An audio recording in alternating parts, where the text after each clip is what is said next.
Good morning, it's Mark Adajar from XSculpt, and I here with another car consultation. It's freezing here in Chicago, but I wanted to make this video, and I'm doing my Sunday hotel rounds, and since it's a bit of a drive, I am going to I want to talk about one of the topics that I've been getting a lot of questions about, which is is it safe to buy peptides online? No, the straight up answer is no, but I'm going to explain why. So, the interest in peptides over the past several years has exploded. And the reason why is because peptides are awesome. And peptides, what peptides are, basically a special combination of amino acids that tells your body to do a certain function, from releasing growth hormone to inducing better sleep, to reactivate healing pathways, even shutting down cancer genes. So peptides are great, and because there is no formal chemical like aspirin or ibuprofen or some of these cardiac drugs, and so peptides are very safe. Actually, peptides, the peptides are actually active in our body. It's just that as we grow older, these peptides are turned off, and peptide therapy basically turns those functions back on. And peptides are used already in modern medicine. But for example, insulin is a peptide. There's a medication called vasopressin, which is a peptide. Oxytocin. These are all peptides, and they're used in mainstream medicine. But peptide therapy for all these other indications that may not be quote unquote therapeutic as much, that are used more for anti-aging reasons or stuff like that. It hasn't been used in your doctor's office yet. So, to get to the question, is online peptide safe? Again, the answer is no. And the reason being is that, for several reasons. When you go through a provider, like myself, who's certified in peptide therapy, or any medical clinic in your area who offers peptide therapy, peptide therapy is expensive. It can be very expensive. It's not covered by insurance.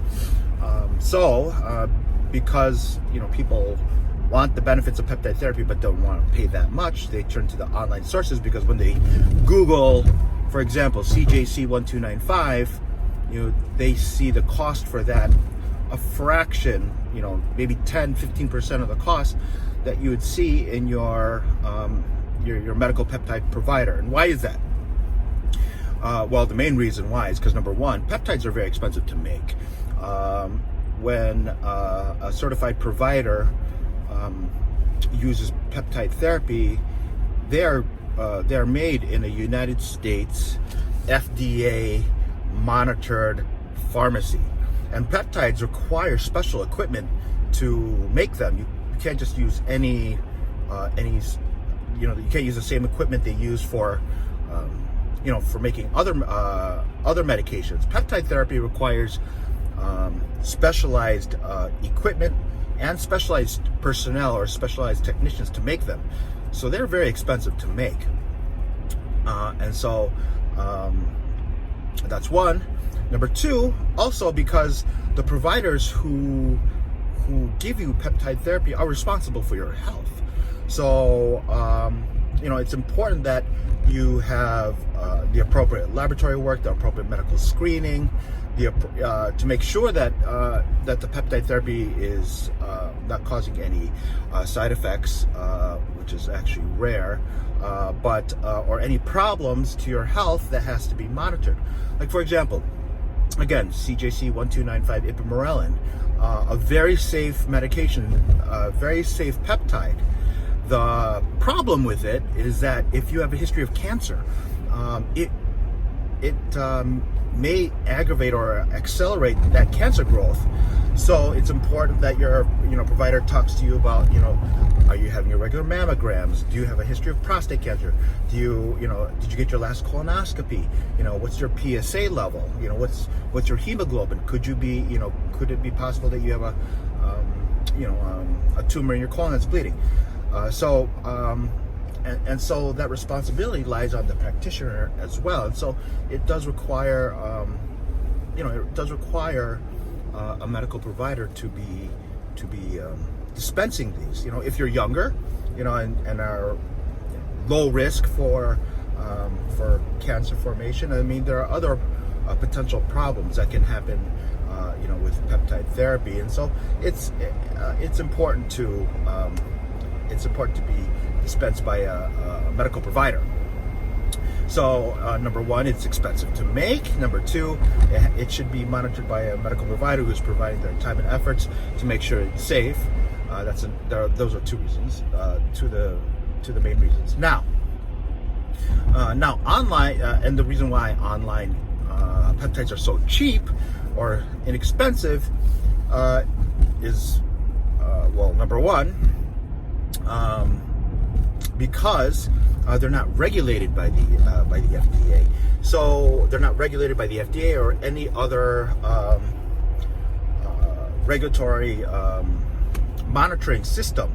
So they can pretty much put whatever they want in it, and you would never know. I mean, you're basically going off their word. So that's why peptide companies, all their labels have, intended for research purposes only, or not for human consumption, for those reasons. Because if you buy their peptide and you self-inject it, it basically absolves them from any responsibility. Say you inject yourself with a peptide, which wasn't a peptide, it was some other chemical, and you had a anaphylactic reaction, you can't sue them because it says on their label, not for human consumption, but you just injected it into yourself. Or, it's for research purposes only, so why did you inject it into yourself? Because it's only for research purposes, right?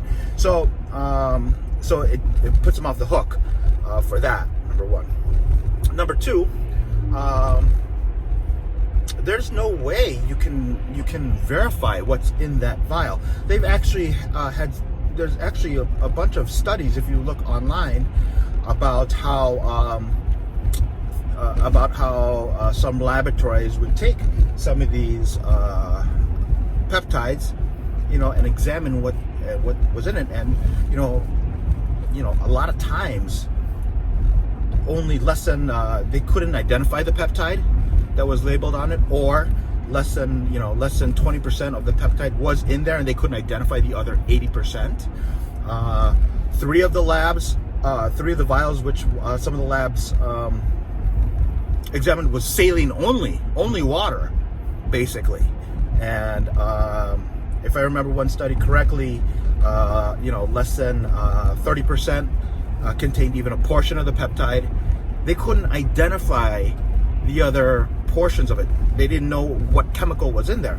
So that being said, I mean, when you buy something online, all the liability and risk is on you.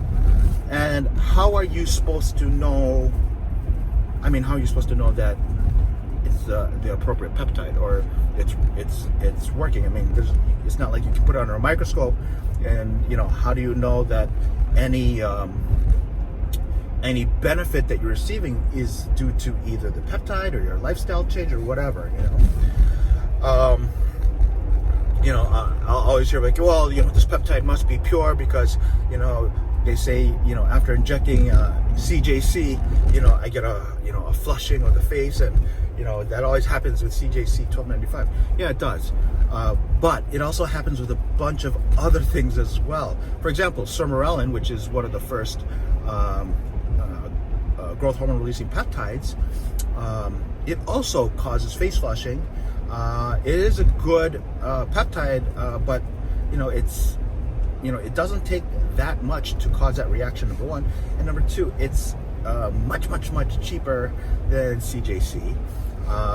And so, I mean, it'd be easy to, to take a vial, put just a fraction of Ipamorelin, the rest of it will be just saline, and then you inject it, you get that face flushing, so you feel like your peptide is pure when actually it's not. So that's another reason. And by the way, the majority of peptides online, they're sourced, they're usually sourced and dropshipped from China. So there's three major factories in China. I'll see if I could post the pictures up. They had one of these undercover investigators, tour these facilities, and I'll show you the type of laboratories where these peptides are made, and then these peptides are shipped worldwide. So you may be getting, you maybe think you'd be getting them from a United States pharmacy or somewhere in Germany or somewhere, but they're all pretty much based from one area in China, sourced from one place in China, and they're just relabeled, and so and those the Chinese pharmacies where these peptides don't have regulation that you're getting the pure stuff, so so basically, long story short, that there are a bunch of reasons why you shouldn't buy peptides online, because the majority of the time you're not injecting the right thing. Yes, I get that peptide therapy is expensive when done through an appropriate FDA regulated pharmacy, and you have to be you should be under the monitoring of a healthcare provider. But and that's what makes it more expensive. But it's over 99.5 to 100% pure. It's the actual peptide, and you could be assured that it's actually something safe and right that you're putting in your body, because if you source online, you never know what you're injecting, and it's potentially dangerous, and like I said, you're taking the whole risk upon yourself. You can't sue anybody. You can't complain because you're not supposed to be injecting to yourself. So basically, I think that's about it. Always do your research regarding peptide therapy, and I do encourage that you go through a certified peptide practitioner. If you do decide to buy your peptides online from a quote-unquote reputable pharmacy, a reputable source, I highly recommend that, number one, you check if that laboratory is FDA monitored or FDA registered, and you can go on the FDA website and see if the pharmacy is listed. Number two, you can, if the product is pure, you can ask for their documentation of purity, which is a third-party independent documentation that product was tested and deemed pure. Now, of course, you have to be careful because there could be forgeries. It could be from that the documentation could have been the one vial that they made pure just to get that documentation. So that shady stuff does happen. But that's some of the things that you can do on your own to make sure that your source is pure. I have never seen it. I have never seen that happen. But if you decide to take on that risk, it's basically you're, in my opinion, and I'm not trying to be biased here because I'm not asking you to come to me or anything like that, but it's more for your own safety. But you gotta do your own research. Be very, very careful about your source. If you feel like it's not working, there's a reason for it. And okay, I think basically that's all about it. Be safe, and I'll see you next time. All right, thanks, bye.